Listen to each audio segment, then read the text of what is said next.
Welcome back to Nick Lenz's Comic Corner, Classic / Non-Classic. This is episode number 692 and Doubleshot number 595. No, not 95. It is... Get out there, please. No, it's 96. Yeah, 92, 692, Doubleshot number 596. Okay, two more X-Men trades.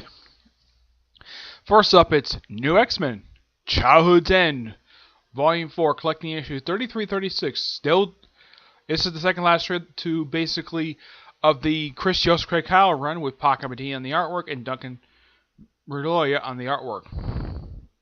Yeah. Pretty much with this particular storyline, yeah, as seen in the cover, the two prime focus characters of the storyline is, in fact, Mercury and X-23. Yep.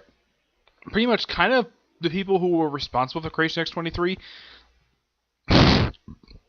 tried to get back, but they get Mercury instead. And Mercury has her powers being tampered with, in a way, by the facility, that's what they call themselves, taking samples of her body and put it on a creature known as Predator X. Yes, this is the storyline introduced this particular thing. And to test out Predator X, they have it eat. Yes, eat a member of the Brother Mutants, a mutant by the name of Mammoth X. Yes, a mutant who looks like a freaking elephant. Yeah, and I am so happy they did not show this on panel because this would have been disgusting. I mean, this is already Team Plus already. Seeing a creature get eaten on panel like this, especially someone who's member who was actually mutant, probably wasn't actually human. And of course, this is of course really weird. Apparently, after it got eaten, you see a skeleton, which looks like an actual elephant. Okay, a little bizarre though, but yeah, I'm quite happy about that. And yeah, and what happened prior to this? Well, Mercury kind of found out, it was implied that apparently X-23 likes Helion, because apparently she had been following him like a puppy. Yeah, this is a plot thread that actually continues in the pages of X-23's own comic book, which lasted for a good couple years, which kind of ended with her saying, "Oh yeah, after she kissed Helion, she says, "Oh yeah, I no longer have feelings for you just because she made out with him." Wow. And no wonder why she didn't have a boyfriend until she started dating the young version of Angel. Yeah. Though she does rescue Mercury with the help of some of the younger X-Men, and is even pointed out though by I think it was Prodigy, where Emma Frost is keeping her distance from the students, and the fact that Emma Frost was being so secretive, couldn't tell them about a damn thing. Like even Sophia pointed out though, "Oh yeah, you forgot about Wither. You couldn't bother to look for him? Oh, God forbid we do that." Yeah, that was something that she brought up in here. See, he's been gone at this point for a good, I'd say 13 issues. And she even points out, though, that plot thread of her saying, "Oh yeah, she's got people looking at her," she never bothered to look for him at all, which is completely true. It's like she just didn't care at all. But luckily enough, Chris Yost and Craig Kyle did continue this little plot thread, finding what happened to Wither in the pages of X-Force. Yep. I gotta say, this is actually a really good story. And I'm gonna give this one a 9.5 out of 10. It's really good. Alright, next up is the final trade of this era. New X-Men, Volume 5, Childhood's End, Volume 5. Excuse me, collecting issues 37-43. Excuse me. And still done by the creative team of Craig Kyle and Chris Yost. The artwork in here is done by Scotty Young, which is the only issues of the series he ever drew. And yes, I believe it's a Scotty Young cover, if I'm not mistaken. I know he does the interior. It's not stated in here if he does the cover, and he probably does. Let's see. No, he does. It's not stated does the cover or not. And yes, that is Illyana Rasputin. Which, I should point out though, she's been dead since the events of Inferno at this point, though she is perfectly fine now.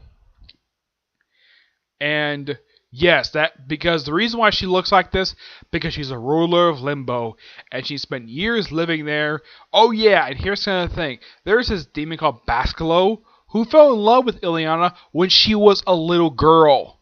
I am not kidding about that. This is indeed true. Some idiot at Marvel thought this was a good idea for a demon to fall in love with a little girl, a child. I mean, yeah, she looks like a teenager now, so it's kind of icky, but yeah, implied, like having a demon fall in love with her as a little girl, that was by far one of the stupidest ideas I have ever heard that Marvel has ever done. Also, this does start something that still continues to this very day. Anol's look here. Yeah, that's Anol on the back. Yeah, his arm still looks like that to this very day. Rockslide, after going Limbo, he kind of looks like this, but that later gets reversed by the end of these issues. Yes. So, pretty much with these particular issues, this is sort of a backdoor pilot in a way to the Infernus miniseries, which I don't think was done by. I looked up; it's not done by Chris Kyle. I think it's done by some other team. But yeah, that's the whole point of these issues: is set up that particular miniseries, which that basically brings back Ileana. Also, she does interact with her brother, who has the childhood sort of a pet name for her, calls her Snowflake. And apparently he's the only person who calls her that. Yep. And, oh yeah, and because what happens in here, yeah, the newer kids who basically she tormented in Limbo don't give a damn about her at all. This is even later explored in the X-Men Infernal miniseries from Second Coming, who basically are very bitter with her because of what she did in these issues. That's the reason why for that. Yeah. But I'm going to get this book a 9.5. It's really good. Now, at the end of this thing, it started like a new era.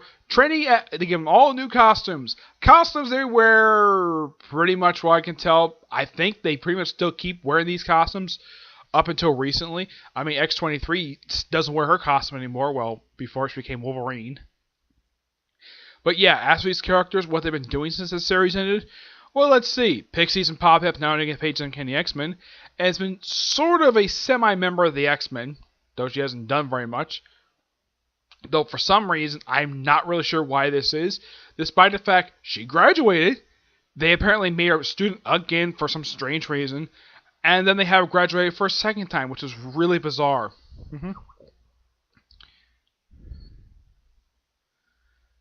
And, well, X-23 is still very much active this very day.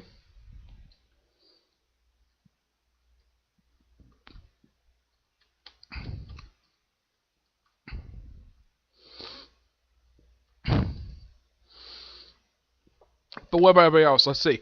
Prodigy did almost very little up until he popped up in the awful Young Avengers series by Kieran Gillian, which they outed him as gay, despite the fact he was in a relationship with a woman.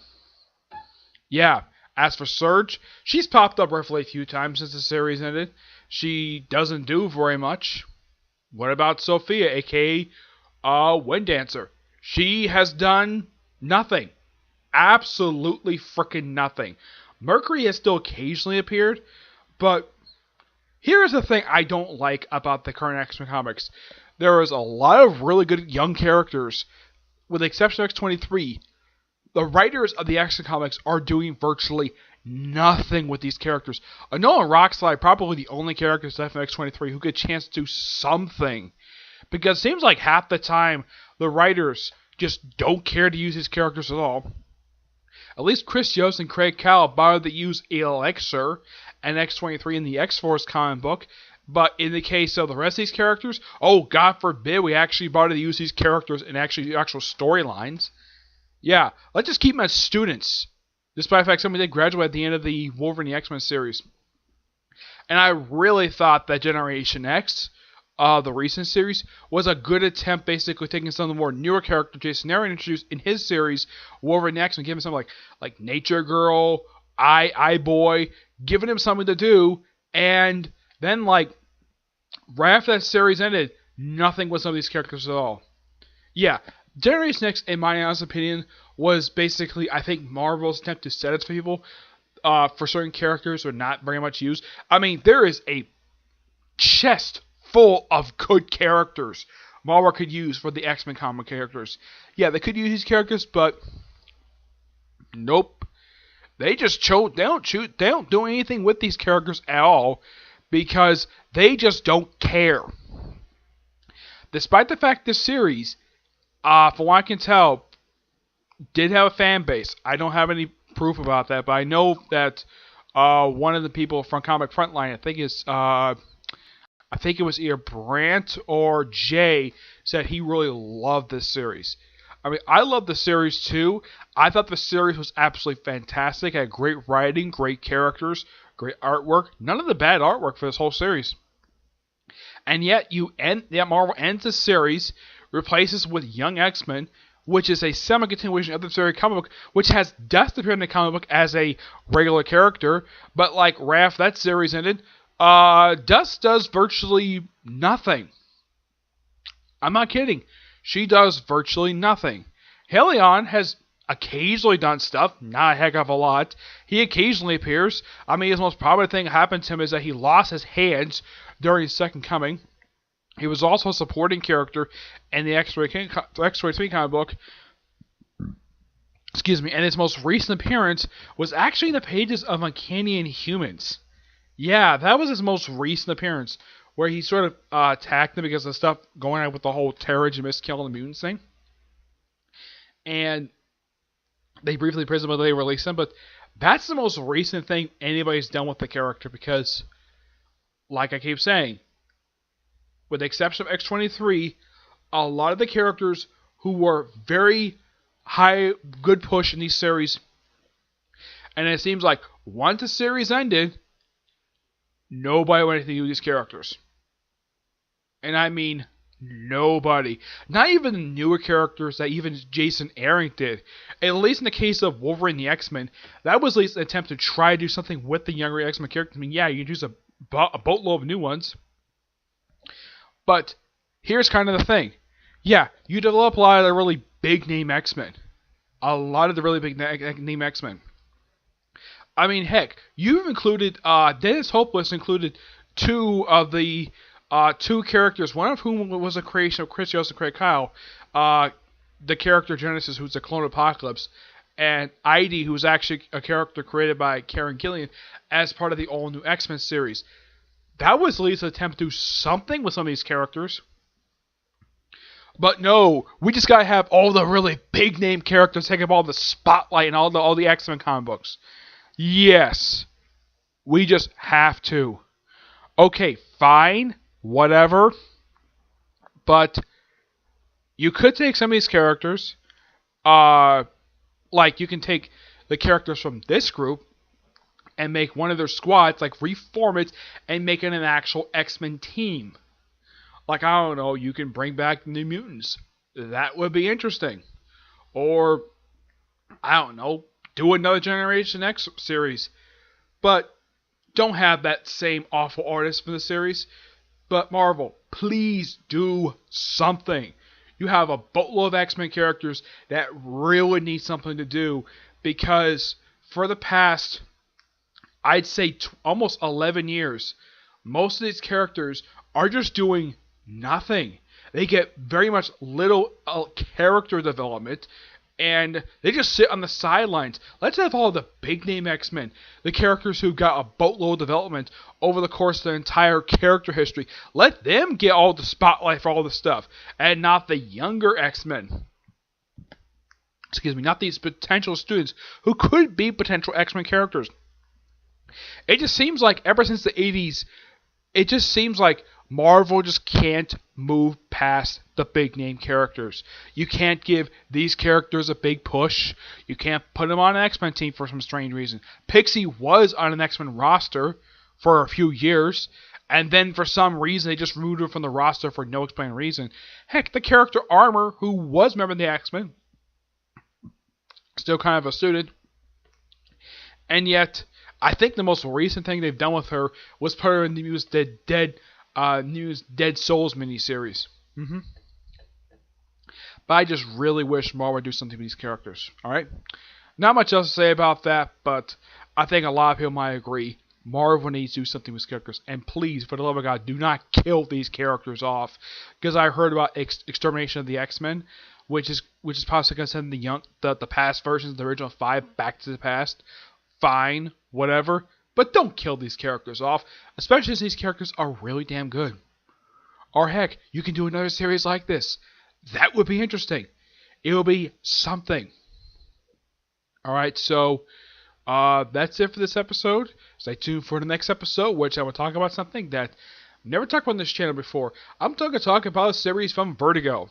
Yep, and that'll be the next episode, which will be episode number 693 and Doubleshot number 597. Yep, you'll find out what they are in the next episode, okay? We'll see you there. Bye.